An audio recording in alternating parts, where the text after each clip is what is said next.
Greetings, everybody. So, apologies for the technical glitch before, but we are now rocking and rolling. So, let's get straight into it. The points have landed through the update on the app and have now gone live as the MFM update has now been delivered by GW. So, thank God. We've only been waiting for a heck of a long time since the first pre-order. So, now, there's going to be a lot of upset people because a few things have been legended, aka Tetras and the special Riptides, but not to worry. I think these points that have come out are more than fair because a lot of the units that we were taking currently were already powerful. The Breaches, the Devilfishes that they come with. We also had Riptides for 165 points, which is way too cheap in my opinion. And then if you look at some of the rumoured points that we've been looking at in our Discord, again, it just felt like Tau had way too much stuff. Now, we've not gone up a huge amount. There have been a few units that have gone up quite significantly, which is a little bit of a shame. But in terms of the way that we build our lists, I personally feel that we're going to have a more balanced army, and this is something that we've always had in our index. It's been a balanced balanced index and also balanced codex now. So I'm really looking forward to list building, and we can finally actually do some proper list building now. So let's have a look into some of the changes, okay?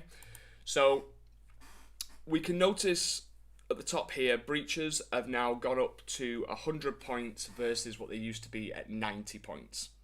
And the Devilfishes have gone up from 75 to 85.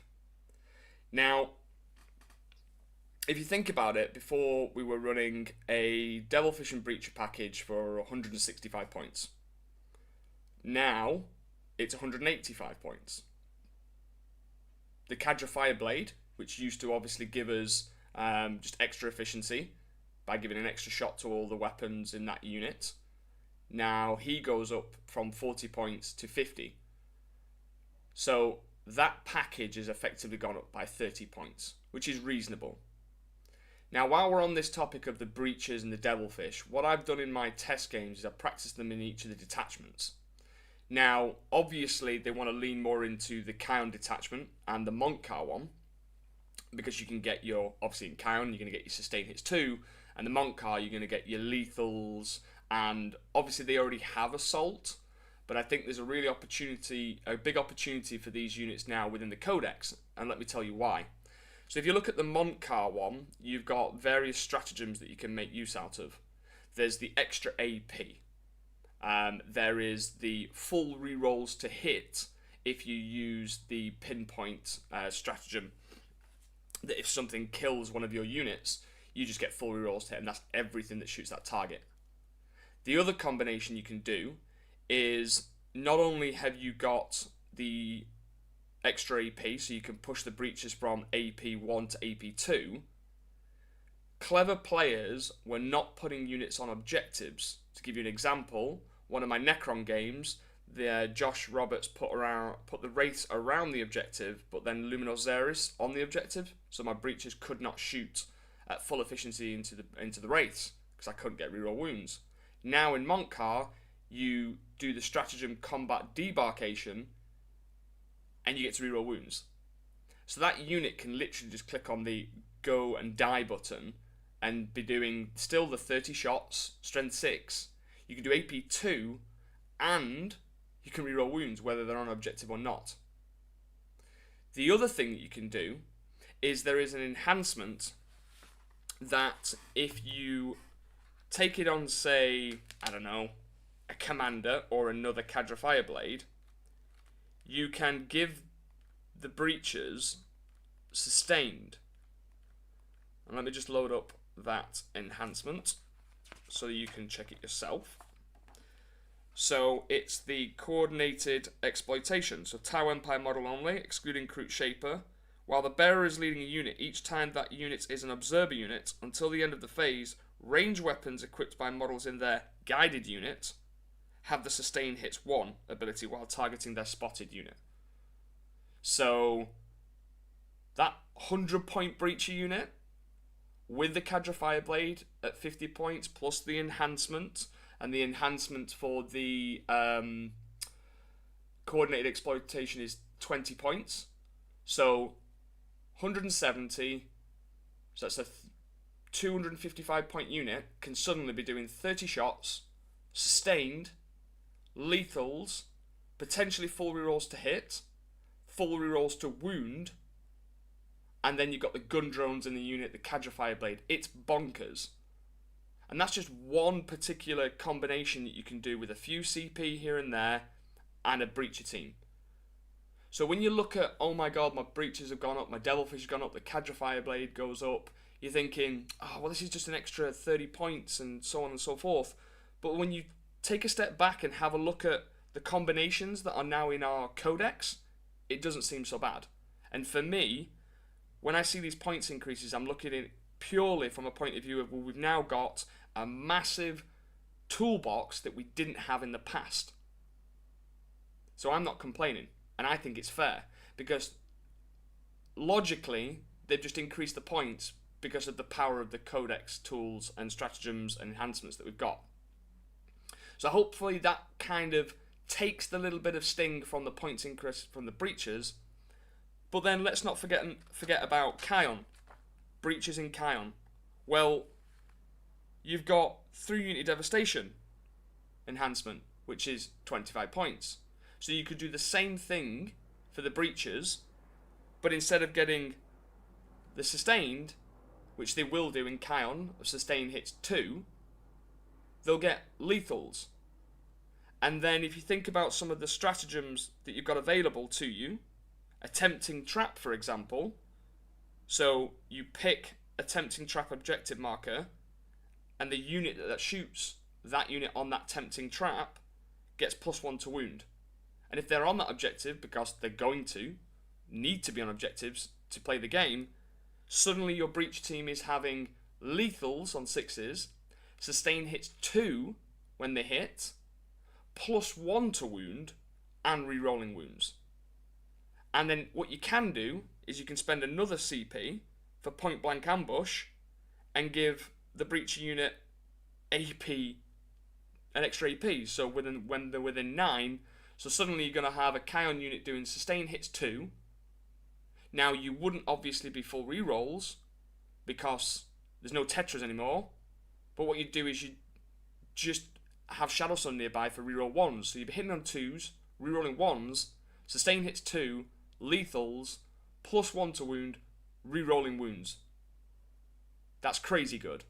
So again, points for points, but then when you look into the combinations, it doesn't seem so bad. And I had a test game against Necrons, and without the lethals, I just one-shotted the Void Dragon, just with a Cadre Fireblade and 10 breaches. So you can really put in some absolute work with these breach teams. So for me, they're still an absolute golden choice for all of your lists. Then obviously look at the other 2 detachments. Okay, so they operate kind of solo in the Retaliation Cadre, and obviously the Recruit detachment, they're just there as an assist. So they don't really get any benefits with the stratagems, but in terms of mont'ka and Kion, breaches still slap. So then let's have a look at other stuff. So Farsight, now he was 90 points, now he's gone to 105. The rumoured points that I've been working off were 120, so actually, from my expectations, he's gone down by 15 points. So he's still a bargain for his efficiency. He gives that sweet +1 to wound when you're within 9 inches. And he's going to fit quite nicely into mont'ka, Kion, and the Retaliation Cadre. So he's still an absolute steal for his points. Now, looking at the commanders, this is a good thing because Cold Stars, by the rumoured points that I was looking at, they were going to be priced at 120 points. So now they're 110. So, for me, 110 points for a Cold Star, great. The Enforcer is one, for me, that 90 points for a 2-up save, 6 wounds base, but you can obviously give him 2 shield drones. For 90 points to have an Enforcer with 8 wounds and 2 up save, yeah, you can't take 4 cyclics, but you can still take a cyclic on him. You can still take other guns. So again, points, 90 point Enforcer. I think that character alone is going to really shine in Retaliation Cadre, even if you take him as a single dude. Dropping in 9.1 away. Okay, I'll still get the extra strength. So his fusions go up to strength 10. Cyclics go up to strength 9. So you can use him to go in and do some serious damage on like solo targets. And do you know what? If you want to spend the stratagem for Deep Strike within 3, then he could go character hunting. You could arm him in different ways. Missile pods, fusions, burst cannons, whatever you want. So 90 points for that character, for me, is an absolute steal. And we've not even talked about the enhancements. And one thing that I've been playing around with in the Retaliation Cadre is him with the Starflare ignition system. So 20 point upgrade. And he's 110 points then. And then you put him with a unit of, I've been playing him with a unit of Fire Knife. So all missiles. Everything's got missiles. And you just do the up and down. So you can put them in Deep Strike. And then just drop down wherever you want. With also the combination of being able to do it within 3. So huge flexibility. So for me, the characters alone are still cheap and efficient. So I can't really see any downside to these. And the good thing about the characters, especially in the Retaliation Cadre, is that you gain the benefit of the units that they're attached to. And what I mean by that is you've got Star Scythe, so they get the extra AP against infantry. They can fall back and shoot. So if you took an Enforcer with 4 fusions and you just wanted a delivery mechanism, you got the Overwatch potential from the Flamers, and then even if you've got a Crisis Suit left after someone's charged you, you can fall back and then your Enforcer can still shoot his fusions. Obviously you could look at it from a Cold Star perspective, giving them the Assault keyword. So you could put a Cold Star with either Sunforge, Star Scythe, probably not Fire Knife to be honest. You probably kind of want to really capitalise on the Assault with the Sunforge and the Star Scythe.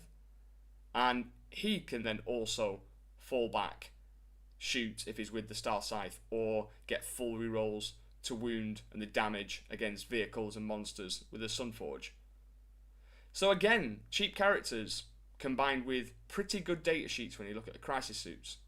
So let's have a look at those. So the Crisis Suits, the Fire Knife team at 150, the rumoured points that I was looking at were 145, so a marginal increase. The Star Scythe were right on the money. I had it as 130, and they come out at 130. The Sunforge were 140, so obviously they've realised, oh, that's pretty powerful. So they put that up by 30 points. We were seeing Retaliation Cadre lists that were just spamming Sunforge, Sunforge, Sunforge, Tetras and Tetras for full rerolls. And obviously that was going to be a broken combination that people were looking forward to using. I've not been using Tetras for months now, 3 months, but I'll get onto that later. I don't want to go on a Tetra tangent. So, Sunforge at 170, question mark. We'll just have to see, but they're still a very good utility unit when combined with the Cold Star or Farsight. They can do considerable damage, especially with +1 to wound and then +1 strength within 12. The AP, meh, but if anything's got Armor Contempt, it's a way around that particular stratagem that's obviously now with Bully Boys, with the Mega Knobs, obviously Marines will still have it, and there's lots of other armies that can manipulate AP. And obviously, speaking of AP, I forgot to mention the Enforcer obviously reduces AP by 1 from ranged attacks. So for 90 points, he's an absolute bargain. So, personally, Star Scythe, amazing. Fire Knife, amazing. Sunforge, good. And are going to be used as a kind of Swiss Army knife, if you will. So, you need an extra unit to just get into position, dig out tanks, monsters. Rapid Ingress could be a friend, especially with Farsight. So I think they're going to be used like maybe 1 or 2 units. I don't think we're going to spam them because of the points. Now, my favourite model, the lad, the hero, the legend, Darkstrider, stays the same. Value City, thank you very much. Especially with the new CSM being announced and they can infiltrate loads. So my Darkstrider, the Grundy maneuver, can be used to full effect here. And the fact that Darkstrider's not gone up in points is an absolute steal, and I love it. Devilfish I've already mentioned. What's an ethereal? The only time I've ever considered taking an ethereal actually is in my Kroot detachment. Just for CP farming, which can go off sometimes, 50% of the time, every time, right? So, what else? Firesight team, no change. The Ghost Keel. So if you had a look at the thumbnail, I've got a tiny Ghost Keel in the corner with a Kroot pointing at him. Hint, hint. Ghost Keels remaining at 160 points. Amazing. 160 point for that datasheet is obnoxiously good. And I've been running 3 in my Kion list for the last 2 majors, and I remain undefeated. Now, Ghost Keels, let's talk about them a little bit.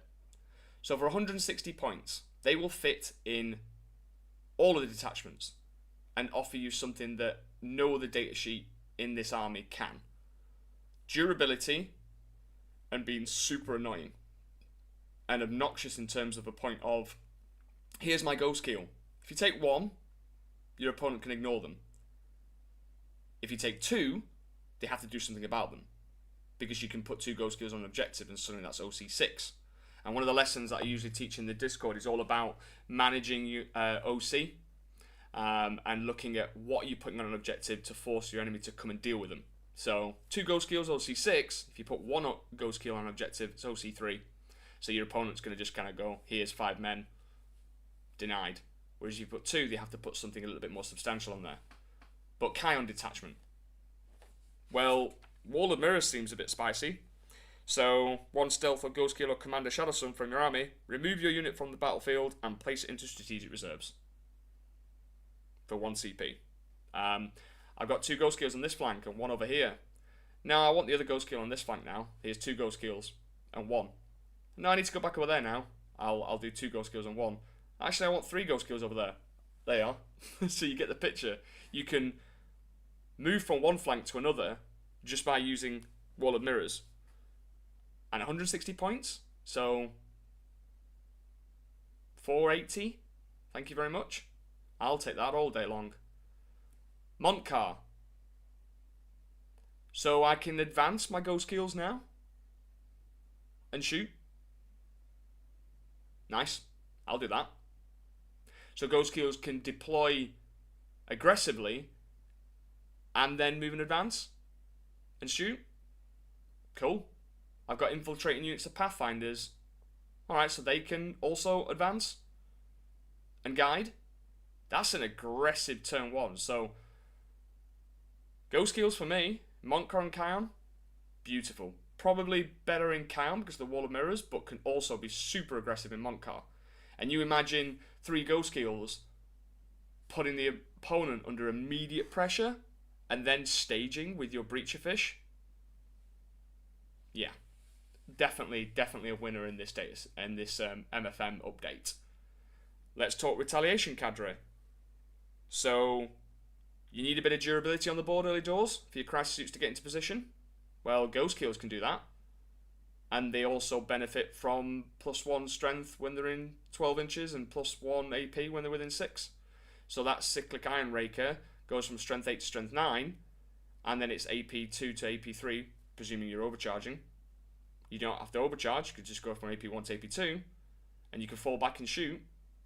Again, will work really well in those 3 detachments. The time of the Kroot, I'm looking at chat, and I'll have a little bit of a break when I get to the Kroot stuff, and I'll go through the chat. But Kroot detachment. Well, here's a horde of angry chickens, and I've just got some Ghost Keels chilling and operating on the mid board and working with the Kroot and charging stuff and tagging stuff up so the Kroot can just be annoying. Yeah, I like it. So for me, Ghost Keels are still a very, very solid data sheet, pointed very aggressively at 160 points, and I love it. And I think they're going to be seen in every list. And they should be, from my perspective. Hammerhead gunship. Right, okay. So a Hammerhead gunship for 130 points, it's remained the same. So I'm going to pull one out for Longstrike. My boy Longstrike's been doing some absolute work at tournaments for me, and I'm going to miss him. But Longstrike just becomes a standard Hammerhead now.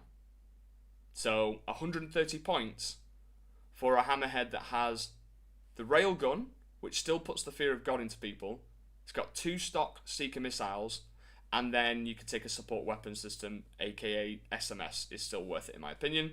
But you can arm it with the burst cannons or even the gun drones. So that is going to be our dedicated anti-tank for a while now, because they're just so cheap for what they do.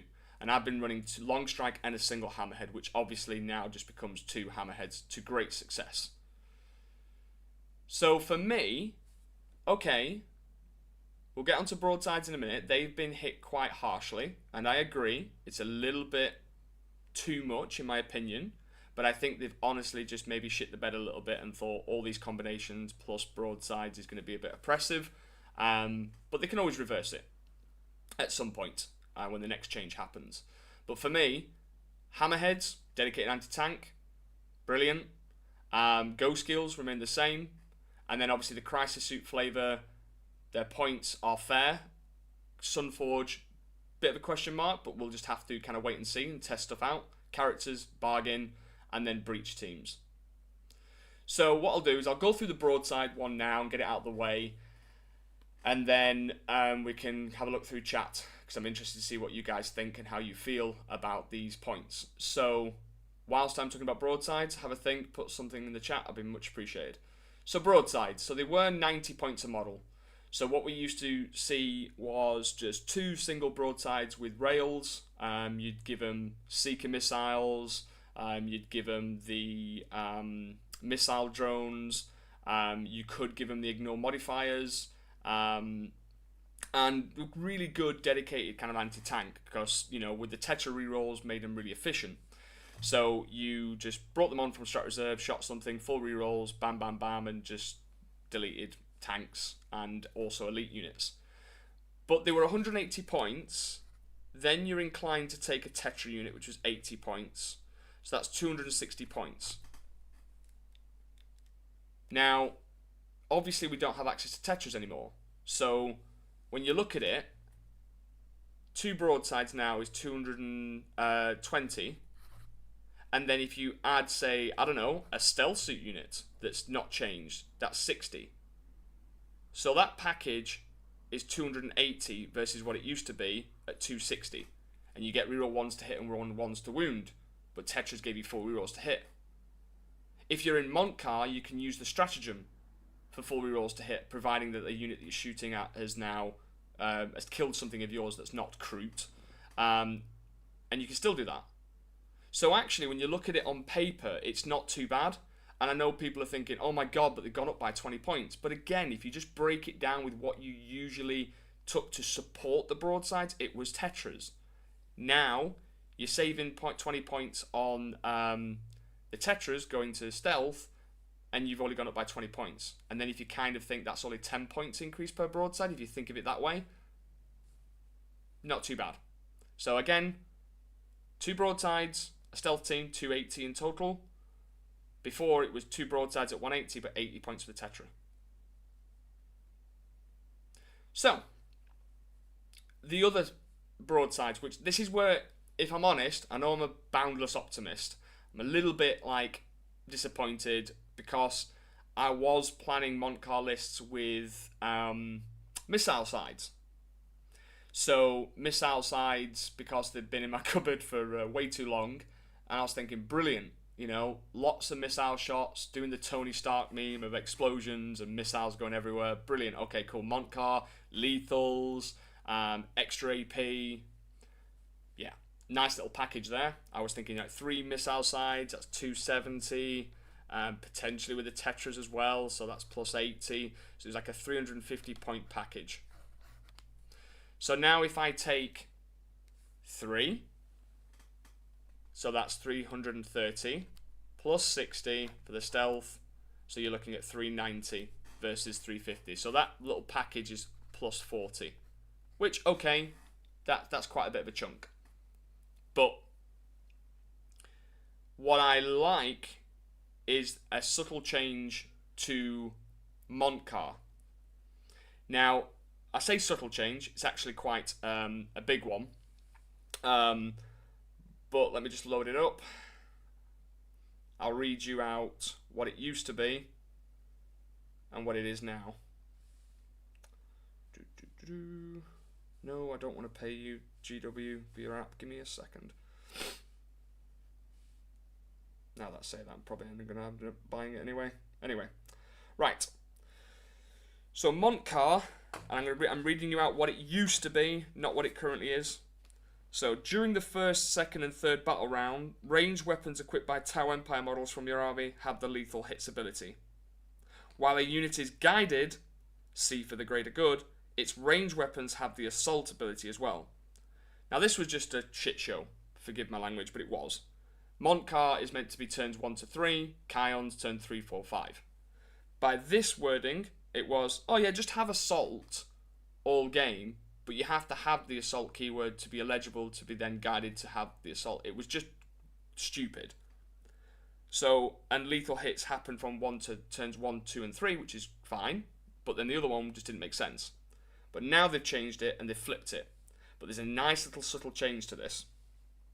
So during the first, second, and third battle rounds, ranged weapons equipped by Tau Empire models from your army have the assault ability, which means now you can obviously have Riptides and Ghost Keels, and anything that didn't have access to the assault keyword can now make use out of this detachment ability. Then it says during the first, second, and third battle rounds, while a unit is guided, C for the greater good, its ranged weapons have the lethal hits ability. Now, this means that even if you are guided and you choose to split fire and target something else, you do suffer the -1 ballistic skill for splitting fire, but you still have the lethal hits ability. So the reason I've explained this now with the missile sides is because what was happening, and this is something that I really hated, was that we were going to go into Tau mont'ka meta where people were just going to take 2 units of 3 missile sides, all the SMS in the world, and just go shoot, lethals, and indirect you off the board. We are asking GW to fix indirect constantly because it's oppressive, it's not healthy for the game, but yet we were going to become part of the problem. So for me, the fact that they've changed this to only have lethals when you're guided cuts down on that SMS spam, but then it also still gives you the option to split fire and then do lethals with like your SMS on something at -1 ballistic skill. So obviously things that don't have ignore modifiers are going to be hitting on 6s, but broadsides, riptides, anything with ignore modifiers can suddenly still hit on 5s, and any 6s are going to be lethals, which will help get through. And not to mention that on your battle suits, they are the ones that have access to twin-linked smart missile systems. Whereas, like in the past, Devilfishes, Hammerheads, Skyrays, any vehicles that could take SMS had twin-linked because that was part of the SMS profile. But now only the battlesuit SMSs have twin-linked. So you're really banking on that, okay, I'm going to be lethals, hitting on 5s if I'm split firing, and also then I'm going to be rerolling wounds. So again, the SMS is still there. It can still do damage to MSU or many small units, or action monkeys as we call them, just to kind of put the opponent under pressure when it comes to achieving secondaries, but it's not going to be quite as oppressive as it once was. And I remember the days of the old mont'ka when people were just going, here's loads of airburst, here's loads of SMS, you hide, you die, you come out in the open, you die. That was no fun. I actually switched off from Tau, and it's the only army I play, by the way. So I think this is a really good quality of life change, and I love the fact that they've changed the mont'ka to actually work properly. So I'm just going to take a break from reading the MFM and have a look at some chats. There's a lot of things to catch up on here, so I'm just going to briefly go through it and have a look. Woo2 Bear absolutely, Tau community is the best community. The MFM is now available on the Games Workshop community website, so you can download it. Rest in peace, Tetras. Still painful, these points, though. Jeffrey, I mean, the points are the points. The way I explained it to someone today was that if you think about the game that we're playing, and I'm not suggesting that anybody's a win at all cost players, but a lot of people want a free ride, and they just want to pick up the new meta army, and it'd be super cheap, super powerful, and just win games. That is not me, personally. I prefer a challenge. And I love this game because it's competitive, and it keeps me on my toes, and it's forever changing and evolving. So I think the points are just a natural evolution of the state of the game, and I felt that within all of my games, I was just playing with extra points. I had too much stuff. So the trading war between you and your opponent wasn't really fair if you were going against an army that had just received a massive points hike. So I just felt like I had extra screens, extra units, throwaway units, that my opponent just eventually just ran out of stuff. So I was thinking to myself, well, actually, maybe just the list should go down by about 80 points or something, which takes away a unit. And I think this is fair, and this is exactly what's happened. And I'll go into my list that I've been running at the events recently and show you how that's changed. But the Tetras, they were bonkers, man. 80 points for T7, 7 wound mod, so 14 wounds in total, T7, 80 point unit with infiltrate and full rerolls to hit. Come on, we all knew that it was a crutch, and we all knew that it was ridiculous. So I've not been using Tetras for the past 2.5, 3 months, 3 months probably, and I've not missed them. So if you are obsessed with Tetras, I feel you, I get you, and God forbid if you bought some recently and you have to just not use them. I really feel for you, and that's GW's bad, and I know a few members have bought stuff like the special Riptides and Tetras, and then suddenly being told that they can't be used in competitive play. That is bad business from GW, so they need to get better at that, and I do feel for you. But from a games point of view, I don't miss them, I don't care for them, and I've been loving Pathfinders. Infantry keyword is way more valuable to me than something that gives me full rerolls, because I can use it in various ways around terrain, and I can actually do mission stuff with it. So I've been loving my Pathfinders. Remoras, Zach, I know, man. I've got 3 Remoras painted beautifully, and from the other editions that I've been using. And I've got 6 of them in still the Forge World bag, not even made. So, anyone want to buy some Remoras? Whoa, Ren, screw the Kroot. Nah, man, Kroot are ace. Kroot are phenomenal. So, 180 points won't stop me from playing Triptide. Yeah. I mean, when they first started with 235 points or something stupid like that, then they went down to like, I think they went down to like 180 and then 165, something like that. 165 was just, okay, thanks. So 180 is just again, a quality of life change, and it's sensible. Yeah, you can start to compare broadsides with Chaos Obliterators and 20 points more for broadsides, but you got to look deeper than that. You got to look into the combinations that we have, and I personally feel that, as I've demonstrated with just the points crunching, that when you drop the Tetras and stuff like that, it's actually alright. So I think you're going to see like 1 unit of broadsides, not multiple. Okay, so 12 UCKUZ, I answered this in your comment. You cannot guide with Kroot. The reason is, and it's not obvious until you actually check the datasheet abilities. So in the Greater Good rule, it does say they work in pairs. So I'm just going to read it out. If your army faction is Tau Empire, then in your shooting phase, units from your army can work in pairs to help each other target specific enemy units. When they do this, 1 unit is the observer unit and the other is the guided unit.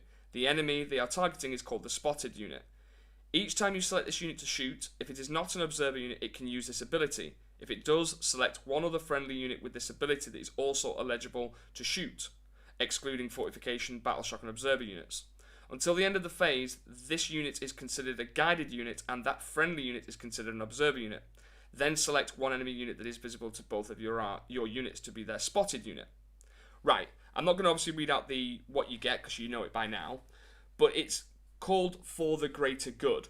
So if you go to any data sheet, so go into your data sheets and have a look at, say, just go to stealth suits, for example. Stealth suits, when it says their abilities on the right-hand side of their data sheet, it says core, infiltrator, stealth, faction, for the greater good. Now, if you go to a Crute unit, abilities, so I've chosen the Crute carnivores, abilities, core, scouts, stealth. It doesn't have the ability called for the greater good. And that's the difference. So I had to look once, twice, 3 times, and I realised that it's not under like the keywords, it's under abilities. So if it doesn't have for the greater good ability, you can't engage with the guiding and observing stuff. Right. So, okay, so yeah, and they've answered that in the chat as well. So I just wanted to give my take on it because it was one that I was like, oh, what? Please don't tell me Crute can guide. And there was memes when the Codex first came out, and it had like a Crute hound looking through binoculars next to a Pathfinder rail rifle sniper dude. Okay, so Farsight for life. Farsight is 100% value. Agreed.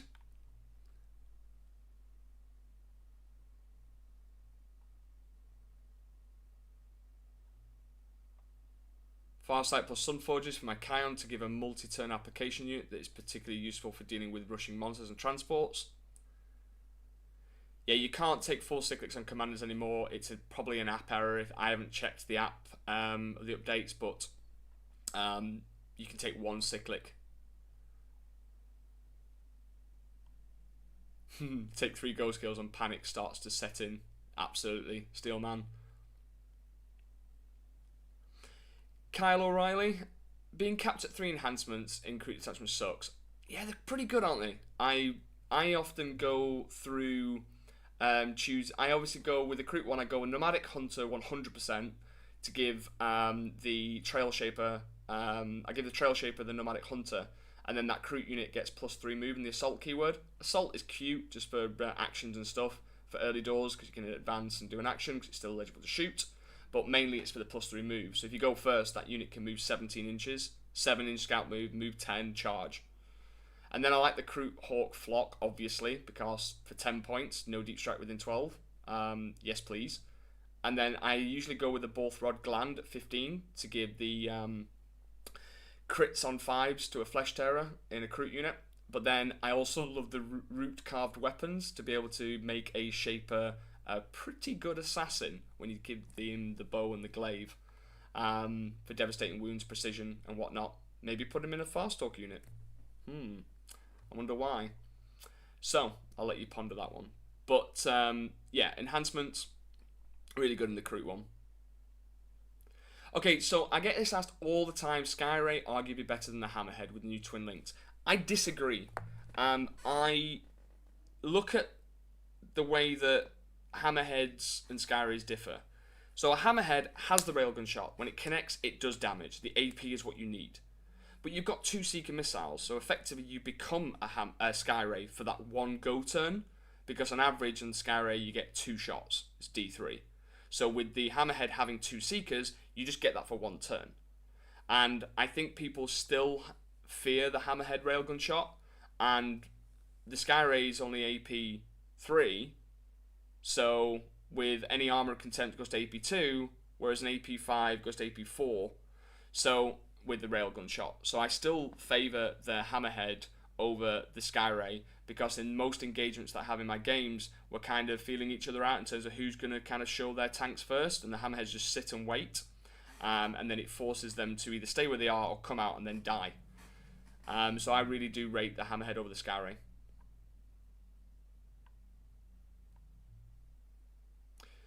So yeah, I've seen this. Yeah, you are right, Ren. Reptiles were 265 points. That rings a bell, which is ludicrous. Plasmas, okay, that's got to be an error. Why would they make Crisis Suits have 18-inch plasmas and 24-inch range for the Riptides and the Broadsides? Think about when our index came out and we had AP2 missile drones on our broadsides, but AP1 missiles on our crisis suits, and then they've adjusted it now to have missile drones at AP1. So that is clearly an error, and it should be fixed at some point. So I wouldn't really bank on your whole battle plan being the fact that they have a 24-inch range. No, it'll be 18.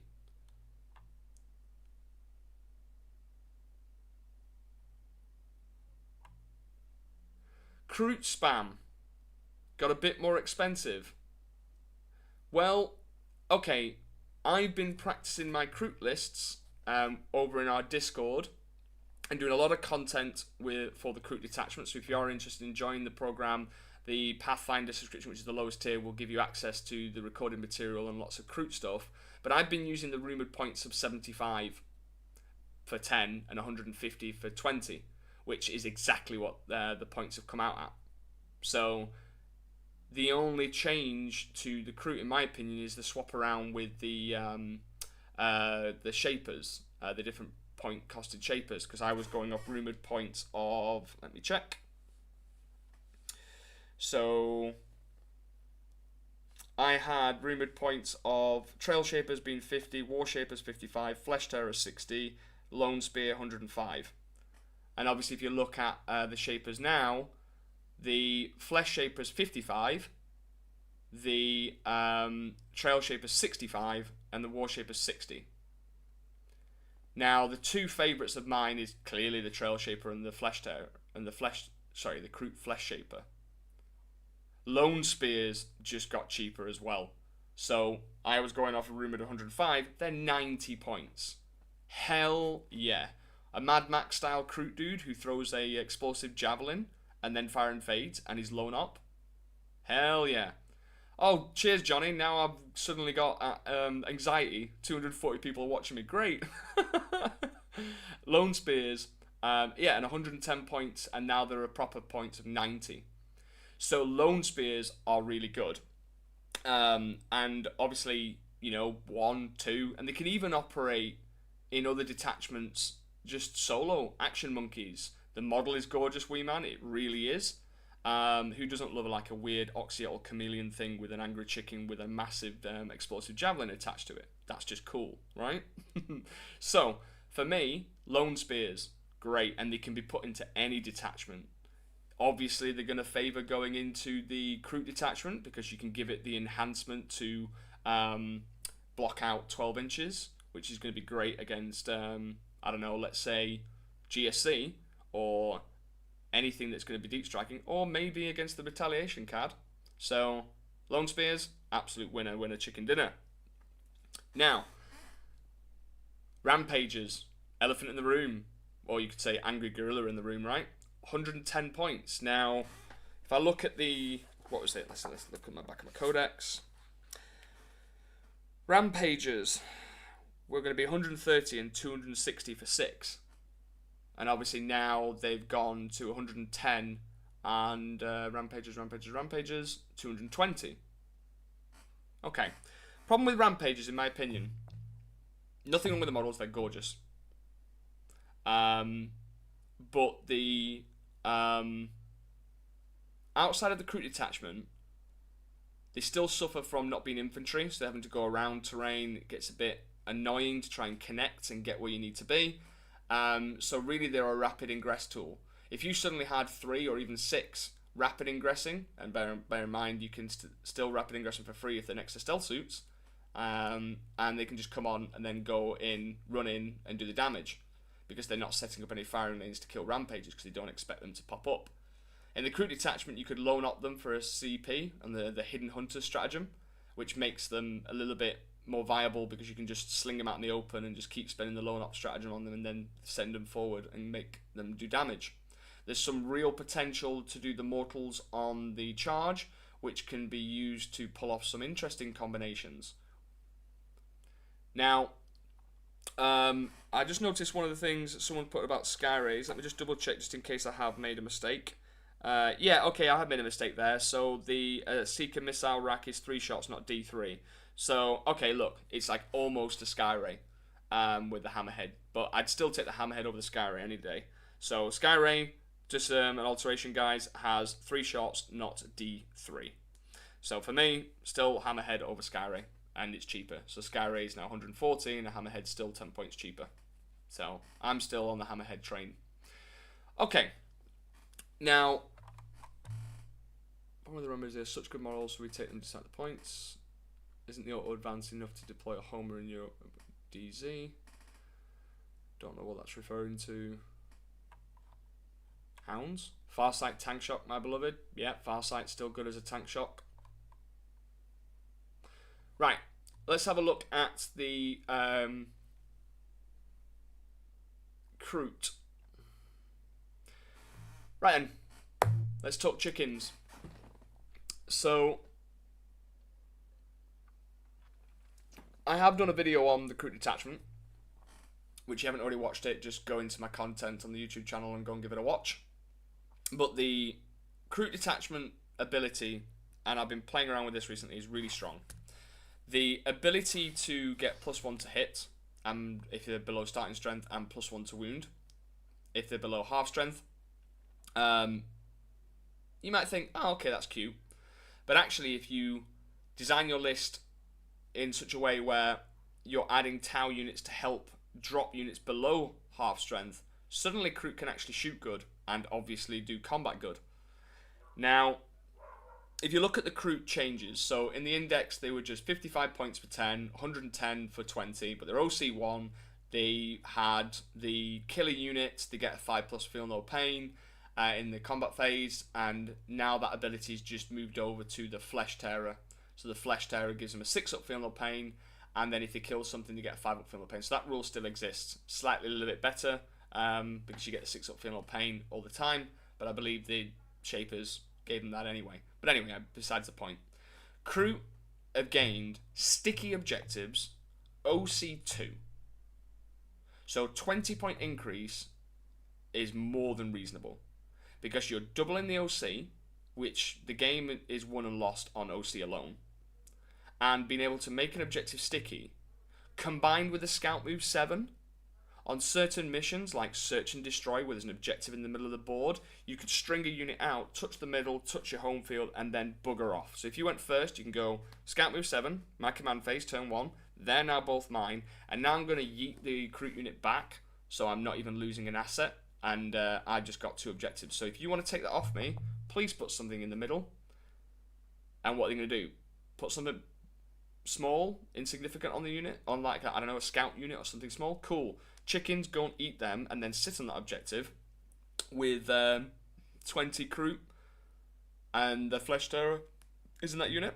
So now I have a 5+ feel no pain, and I'm on that objective. And God forbid you have a Trail Shaper in that unit as well with reactive moves. Just saying. So, honestly, Crute being sticky and OC2, well worth the points. So, the right amount of Crute in the Crute detachment, I've been playing between 60, 80, I've done 100 plus, but I think 70 to 80 is the right number. A couple of units of 10, a couple of units of 20. How I rate the Trail Shapers, well, they are just golden. A reactive move in 40k is probably, in the hands of a skilled general, someone that knows what they're doing when you pre-plan your deployment, pre-plan your positioning, it's so good. D6 reactive move can be used in so many different ways. So start to think about how can I utilize that to take objectives off people, retreat from charges, put out a screen, suddenly it runs away. You can do so many things with it. And you can use the Trail Shaper and the Crute unit in any detachment, but obviously it really, really kind of wants to be in the Crute detachment because you get the 5+ in bun army-wide, and then 6+ in bun in combat, whereas outside of that, they do still die to a stiff breeze. Trail Shapers, probably the best Shaper out of them all. Flesh Tearer is second, and then the War Shaper. Now, I really can't be bothered going into all of the details about this, but what I would say is that if you are playing it so that you can regen a unit for free, it's not going to last, because it's going to be FAQ'd. I've not checked any kind of FAQ that's come out yet, but I have it on good authority that they're like any kind of organization like WTC and UKTC are just going to word it so that you cannot. So don't be doing that. You can still just spend 2 CP like a normal person and just bring back the unit. So the War Shaper for me has another cool ability, which is the at the beginning of any phase you can basically make something unbattle shocked. That's kind of cute, but I think for me the three trail shapers, 3 flesh terrors, and just put them in 3 units of 20 crew, sorted, because you can put 2 shapers in every unit of. Sorry, you can put a shaper per 10 models in a crew unit. So if you take 20 crew, you can take 2 shapers in there. So crew, I think Lone Spear is obviously really good. The Trail Shaper, I think that's pointed appropriately. We could see some changes to the points in the next balance data slate. I think Crew Hounds going up are the rumoured changes that I had, like 35 for 5 and 75 for 10. But you get an extra model in there now, so it's 5 and 10 ROS. Before it was just 4.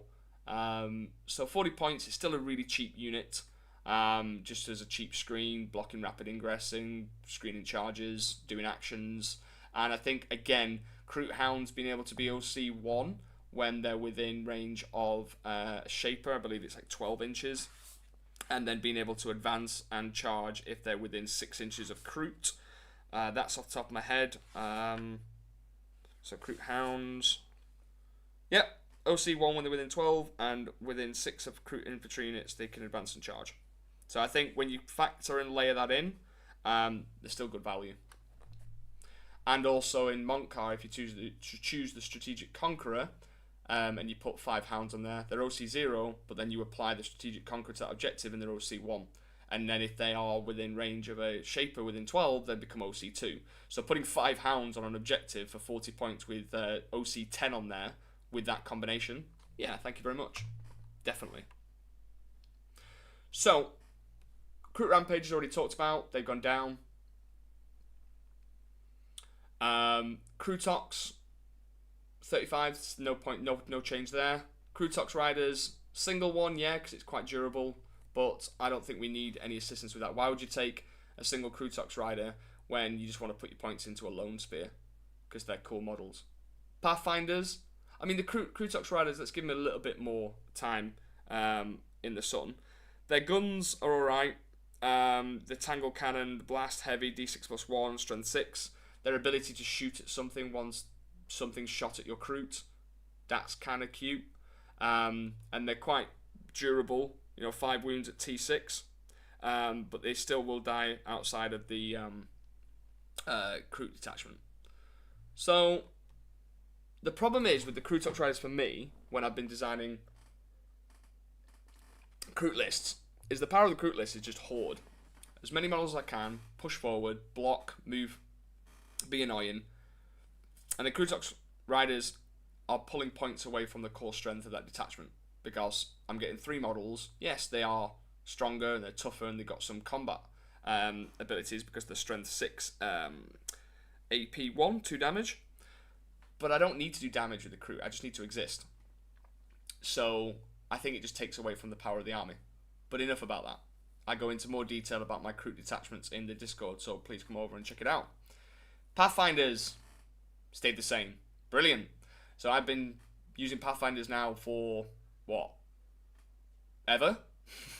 Since the Grundy maneuver was first made, and I've been taking 20, and now I'm potentially going to be taking 30. And with all the combat armies that are now coming out, with orcs, horde armies and stuff like that, well, I wonder if the Pathfinders have an ability to make someone -2 to charge. Yeah, that grab drone. Yeah, I'll have that. So having Pathfinders set up with a -2 to charge drone for free. So if you're not taking Kion, that doesn't have access to the photon grenade strat, you can just have Pathfinder units with -2 to charge drone to keep your screens, keep your little castle intact. So Pathfinders, value city, and they've not gone up in points, which is really good for us. Piranhas, Yeah, they remained the same, no change. Razor Shark went up by 5 points. Okay. Don't really know what to say about that, but the Razor Shark's not bad in mont'ka. If you can kind of guide it. It can still put some decent shots in there, but it has the same problem that all flyers do. Having to come in later on and rapid ingress it, otherwise it just comes on and gets shot. So, a bit tricky, and they're not exactly that tough. Riptides, we talked about, they're still value for 180 points. Skyray, 140 points. Stealth Suit's not changing. I like that. So, they do have some mercy. You know, they get rid of the Tetras for those people that still love them. But the Stealth Suits, I was going off rumoured points changes, going up by like 5 points. They were going to be at 65 points. But 60 points for reroll 1s to hit, reroll 1s to wound for the unit that's guided. And also a free rapid ingress and infiltrating models. Value. Oh, why? Storm Surge stays at 400 points. That's one of the biggest losers. Like, come on. Do something with it. It's too expensive. Well, I've got the one with arms, so I've customized it. It looks really cool with arms. I don't really like it without arms, but no, still bad. The strike teams. So, strike teams. Well, they're 80 points, so they're cheap. They got the marker like keyword. And, okay, they don't have any AP, which is the issue. This is why people are not taking them. But suddenly in mont'ka, you can give them the extra AP, and if you did put a Cadre Fireblade in them, then they're doing extra shots, and they got longer range, so 30 inches, so it's rapid fire 15. So I think that strike teams, especially in a world where we might have to shoot from afar and put screens up against, let's say, the Orc Menace, then strike teams are not bad for the points. I'm not saying that they are better than breaches, because they're clearly not. But I do think at some point strike teams are going to have a role to play. And I hope so, because they're iconic. They're one of the most iconic Tau units. And they just have been overshadowed for too long of our breaches. So it's a real shame that they kind of missed the boat there with them. But they've got that ability of suppression volley, so -1 to hit if you target an infantry unit when they're shooting. So cool, they are -1 to hit if they try and shoot you back or anything. So look, alright, not exactly game breaking, but I can see the need for just a cheap unit that's OC2 and can put out some decent firepower against small targets. What else have we got to discuss? Sunshark Bomber. Again, flyers, I don't think that changed. Did it go up? I think it went up by 10 points, right? Because it used to be 150. Sunshark, it used to be 150, still 160. It's 160 now. Okay, cool. So in the Codex book that you got, it shows 160, so it's not remained changed from that. Oh, do we really have to discuss the Tide Wall stuff? Can it all just get in the bin now, please? And Vespid stay at 65 points. Forge World, Tiger Shark, Manta, Taunar, Tiger Shark. The big winner is the standard Tiger Shark. Yeah, everything else in the bin. It's a shame because the Arvana and the Yavara weren't really used competitively. But they were still really cool models.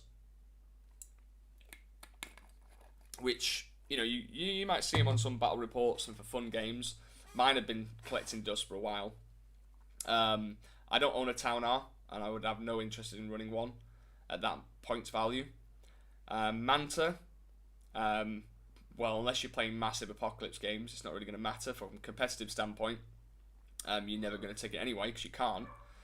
And then the small tiger, the Tiger Shark at 275 is still very, very, very good value for points. So I think competitively, if we were to look at the Forge World, I know that Tez, who's in our Discord, is called Tez the Tiger Shark King, and he loves his Tiger Shark. So he's absolutely celebrating because it didn't get put in the legended bin.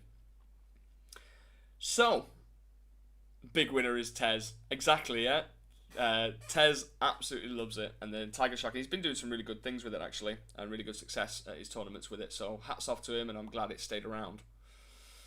So that's the run through of points. If I was to leave you with any closing remarks, is that I know, look, right, the Facebook Tau page is going to be littered with a little bit of salt, a little bit of tears, some valid comments, some invalid comments, and I'm not here to say that, you know, I'm all knowing or yeah, look, my opinion is gospel. It's not. There'll be some people out there that actually are really disappointed, and fair enough. I can see why, but I'm just trying to basically offer you a different way of thinking and start to look at the broader spectrum of the game. You want a healthy meta. You want to go to tournaments and feel that you've got a chance, and also feel that like you're not just absolutely shooting your opponent off the board and them doing the same to you. You want a game that goes through all 5 turns and you're competitively challenged. So I think these points are more than fair. I think they could have been a hell of a lot harsher on us.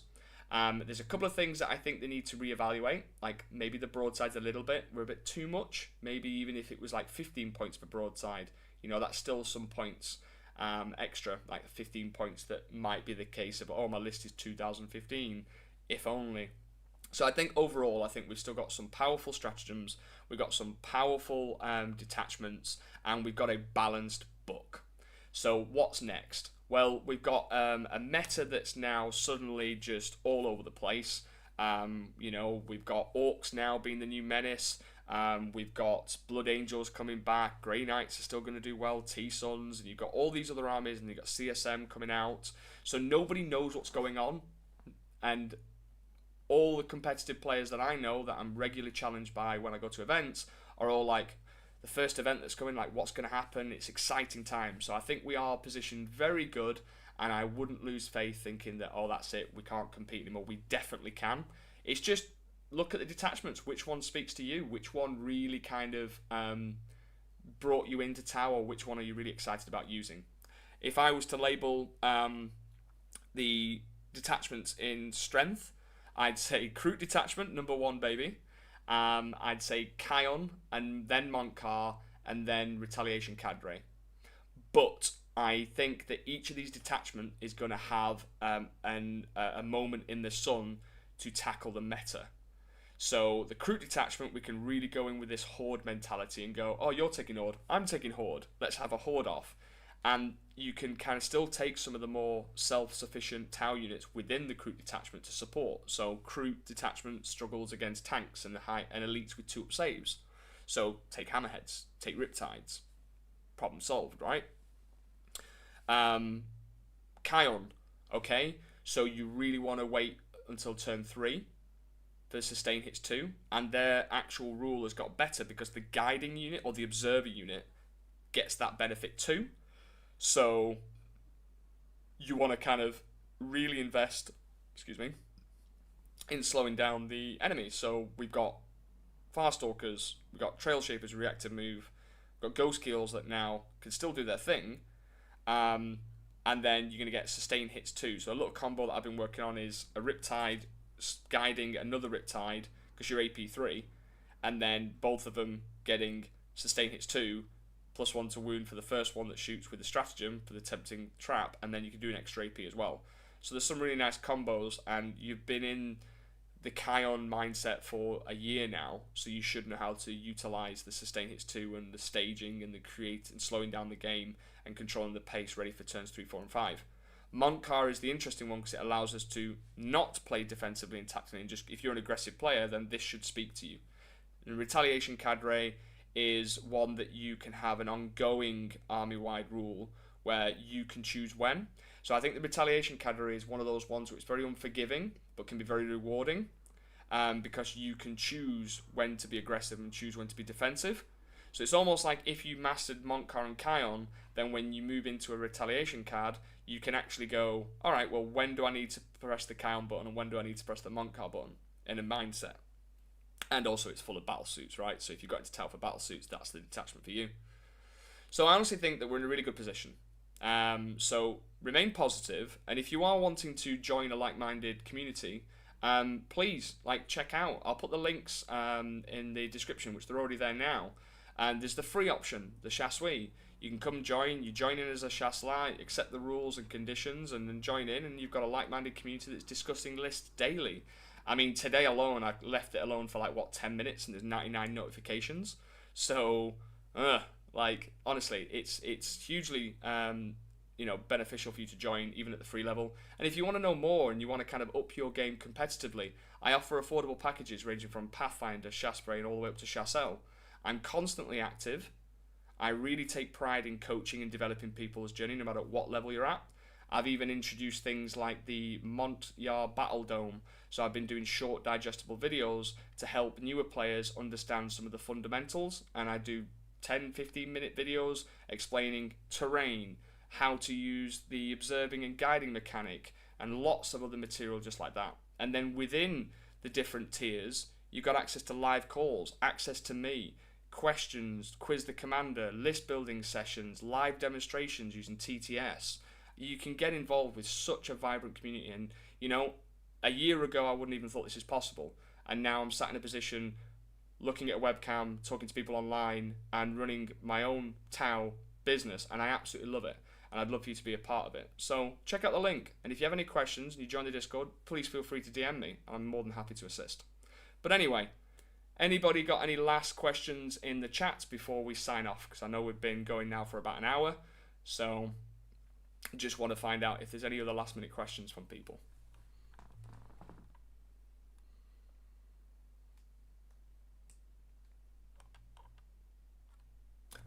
While questions are coming in, actually, I just remembered what I wanted to talk to you about, and something that I'm really proud of. So, let's give you a list. Right. So, my recent tournaments that I've been to, so there was 3. There was the Goonhammer Open, which I came second at and got a golden ticket because Josh Roberts already had one from winning Nottingham. And I only lost to Josh Roberts. And then I went to Manchester, and I went 5-0. Missed the top cut by a single point, so I came 5th out of 256 players. And then I went to the Oxford Super Major, where I made the top cut, and then obviously I lost, well not obviously, but I just lost out to Vic VJ in the semi-finals. But the list that I took from an Index 1 was Long Strike, an XP8 Commander with 4 Cyclics, Shadow Sun, Dark Strider, 2 Breacher Devilfish, 2 units of 20 Pathfinders, 3 Ghost Kills, 3 Riptides. And that came in at 1,995 points. Now, people were asking me, what do you reckon is going to change to your list? How do you think it's going to change? And I just turned around and said, actually, usually what happens with points when we're kind of at the kind of balanced area is you might get a little bit of adjustments by 30, 40, maybe between 30 and 80 points, depending on what happens. So I think my concept of the list with the SMS, the Hammerheads, the triple Ghost Kill and triple Riptide will stay the same, and I'm not worried about points. So I loaded up my app, I updated it, clicked on my tournament list, 1,990 points. It didn't go up. Well, it did, but the XP8 Commander went away because he doesn't exist anymore. Long Strike went away, so I just put in a standard Hammerhead.